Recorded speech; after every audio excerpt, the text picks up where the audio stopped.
Bombshell Television, taking you to the maximum level of global latest trending stories of born and living different people. So please subscribe, like, share and comment our videos and enjoy. Ichi chidzidzo chandakaita nemafanzi eBombshell Television kuti ndichange ndichiupdate pazvese zvinenge zvaitika, vachange vasingasariri, vachange vari updated pazvese zvinenge zvichiita sezvinenge zvichiitika. Pane nyaya iri kutenderera, pane nyaya iri kurwadza yakaitika paJoina City, anzi Joina City yakabvira. Saka video racho ndinaro, pakaipa zvakatoitika and zvakatowitnesswa pakaipa second floor yeJoina City iri kunzi yakabvira.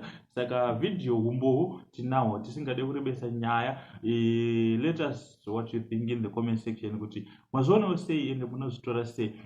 Asi video riripo pakaipa, zvaitika zvesure. Don't forget to like, and kana uri munyowani, don't forget to subscribe to our channel. It's Bombshell Television, and thanks kune vakasubscribe, vari kulike videos, vari kushare videos.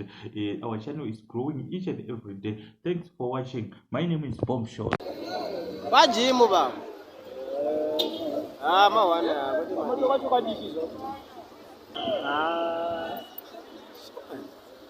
Joina City Joina ngabonga.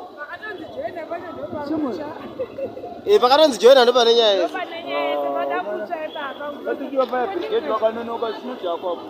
Fire brigade ne after ndendangira kuti kwa brigade muZimbabwe fire brigade notosvika mashopu kana chida hayo kupika mpesa inobvira. Ichi iri kutswa idzi gym ani? Gym.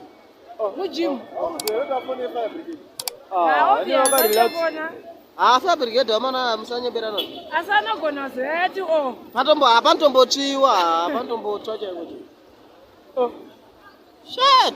Atotanga wamudzikira nezi. Aisifodya nyenge yabatidza. Kujimu. Kujimu ka.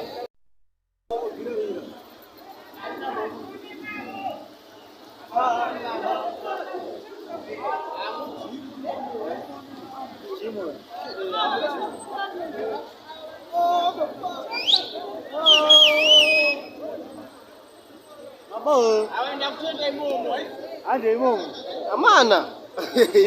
Inanguma ndiende apa. Ande.